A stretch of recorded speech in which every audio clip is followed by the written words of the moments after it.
పహల్గాంలో ముష్కరుల దాడి ఎన్నో కుటుంబాల్లో చీకట్లని నింపేసింది. జీవితాలను తారుమారు చేసేసింది.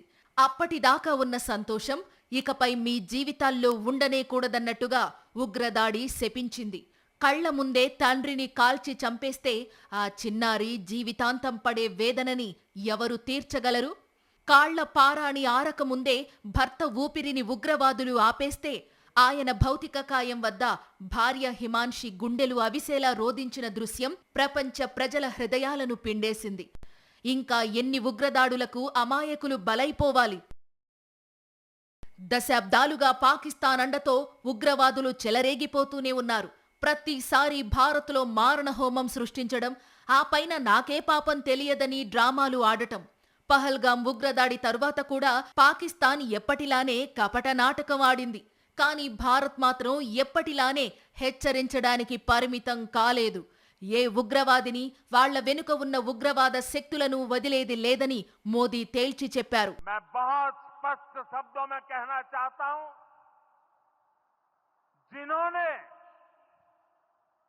ये हमला किया है उन आतंकियों को और इस हमले की साजिश रचने वालों को उनकी कल्पना से भी बड़ी सजा मिलेगी. सजा मिलकर के रहेगी. अब आतंकियों की बची खुची जमीन को भी मिट्टी में मिलाने का समय आ गया है. ఇది ఆషామాషీ వార్నింగ్ కాదు. పదే పదే భారత్లో ఉగ్రహింస రాజేస్తోన్న పాకిస్తాన్కు బుద్ధి చెప్పి తీరాలన్న కసితోనే మోదీ ఈ హెచ్చరిక జారీ చేశారు. హెచ్చరించి ఊరుకోలేదు. చెప్పింది చేసి తీరడానికి ఆర్మీ అధికారులతో కలిసి వ్యూహరచన చేశారు. భారత మహిళలకు సింధూరాన్ని దూరం చేసిన ఉగ్రవాదులు, వారిని భారత్కు పంపిన పాకిస్తాన్ పెద్దలకు జీవితాంతం గుర్తుండిపోయే దెబ్బ కొట్టాలన్న ఉద్దేశంతోనే భారత్ ఆపరేషన్ సింధూర్కు ప్లాన్ చేసింది. పాకిస్తాన్లోనూ, పాకాక్రమిత కశ్మీర్లోనూ ప్రభుత్వం పెంచి పోషిస్తోన్న 9 ఉగ్ర స్థావరాలపై భారత్ పిడుగుల వానే కురిపించింది.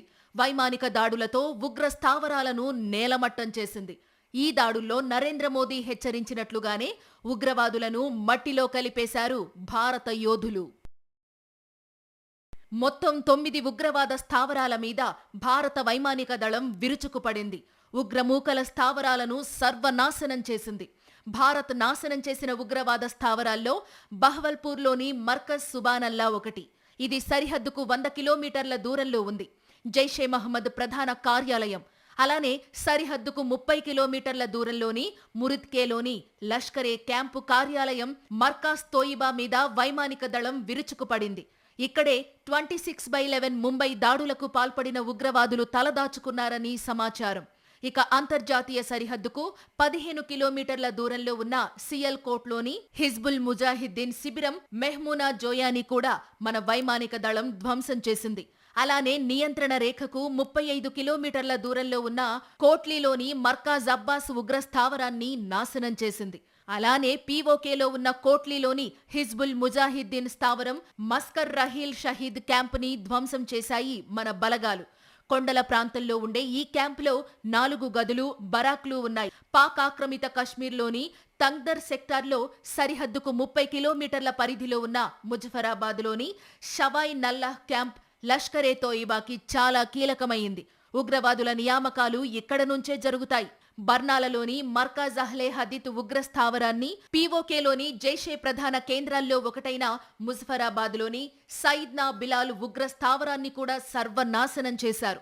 జైషే మహమ్మద్ ఉగ్రస్థావరమైన తెహ్రా కలాన్లోని సర్జల్ మీద మన వైమానిక దళం విరుచుకుపడింది. జమ్మూ కశ్మీర్లోకి ఉగ్రవాదులను పంపించేందుకు ఈ క్యాంపుని వినియోగించేవారు. ఆపరేషన్ సింధూర్లో రఫేల్ యుద్ధ విమానాలు అత్యంత కీలకంగా పనిచేశాయి. ఒకేసారి 3-4 లక్ష్యాలపై విరుచుకుపడే అత్యాధునిక సాంకేతిక పరిజ్ఞానం ఈ విమానాల్లో ఉంది. సాధారణంగా వైమానిక దళ యుద్ధాల్లో రౌండప్ చేసి కన్ఫ్యూజ్ చేయడం కామన్. రఫేల్ విషయంలో మాత్రం ఇది సాధ్యం కాదు. ఎందుకంటే మల్టీ టాస్కింగ్లో తిరుగులేని పనితనం చూపిస్తుంది రఫేల్. ఆకాశం నుంచి ఆకాశం పైకి, ఆకాశం నుంచి భూమిపైకి, ఆకాశం నుంచి నీటి ఉపరితలం పైకి ఇలా ఎన్నో రకాలుగా యుద్ధాలు చేయగలదు రఫేల్. ఆపరేషన్ సింధూర్లో భాగంగా లైన్ ఆఫ్ కంట్రోల్లో ఉన్న పర్వత ప్రాంతాల్లో తక్కువ ఎత్తులోనే ఎగిరినప్పటికీ పాక్ రాడార్లు వీటిని గుర్తించలేకపోయాయి.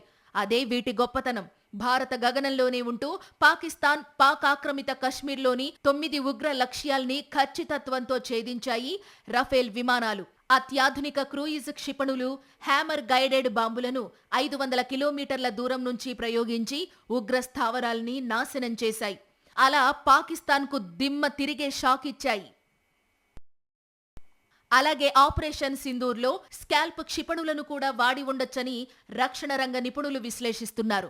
వీటినే స్ట్రామ్ షాడో అని కూడా అంటారు. ఇది దీర్ఘశ్రేణి క్రూజ్ మిసైల్. దాదాపు 250 కిలోమీటర్ల దూరంలోని లక్ష్యాలను ఛేదించే సామర్థ్యం దీనికి ఉంది. శత్రు దేశాల్లోకి చొచ్చుకెళ్లి దాడి చేసేందుకు వీటిని వినియోగిస్తారు. అలానే స్మార్ట్ బాంబ్ కోవలోకి వచ్చే హ్యామర్ బాంబులను కూడా ఆపరేషన్ సింధూర్లో వాడి ఉండొచ్చని రక్షణ రంగ నిపుణులు చెబుతున్నారు. బలంగా నిర్మించిన బహుళ అంతస్తుల భవనాలు, బంకర్లను ధ్వంసం చేసేందుకు హ్యామర్ బాంబులను వీటి లక్ష్యానికి 50 నుంచి 70 కిలోమీటర్ల దూరం నుంచే ప్రయోగించవచ్చు. ఎంత ఎత్తు నుంచి దీనిని ప్రయోగిస్తున్నారన్న దానిపై ఇది ఆధారపడి ఉంటుంది. మన సైన్యం ఎంత సమర్థవంతంగా ఈ ఆపరేషన్ సింధూర్ నిర్వహించిందంటే మిసైల్స్ ని టార్గెట్ నుంచి 1 డిగ్రీ లెఫ్ట్ కి రైట్ కి ప్రయోగించిన భారీ జననష్టం తప్పదు. కానీ పాకిస్తాన్ ప్రజలకు ఏం జరగకుండా కేవలం ఉగ్రవాద స్థావరాలను మాత్రమే ధ్వంసం చేశాం. ఉగ్రమూకలను మాత్రమే నిర్మూలించాం. పాకిస్తాన్ అంటేనే ఉగ్రవాదుల నిలయంగా మారిపోయింది. ఉగ్రవాద స్థావరాలతో ముష్కర దేశం నిండిపోయింది. ఆపరేషన్ సింధూర్ అంటే కేవలం 9 ఉగ్రవాద స్థావరాలను ధ్వంసం చేయడానికి ఉద్దేశించింది కాదు. పాకిస్తాన్ని పాతరేసే క్రమంలో, ఉగ్రమూకలను ఏరివేసే క్రమంలో రాబోయే రోజుల్లో మరిన్ని సర్జికల్ స్ట్రైక్స్ ఖచ్చితంగా జరుగుతాయి. అంటే operation Sindoor part 2, operation part 3 కూడా ఉండొచ్చన్నమాట. క్లుప్తంగా ఒక్క ముక్కలో చెప్పాలంటే, అరే ఓ పాకిస్తాన్, పిక్చర్ అభీ బాకీ హై.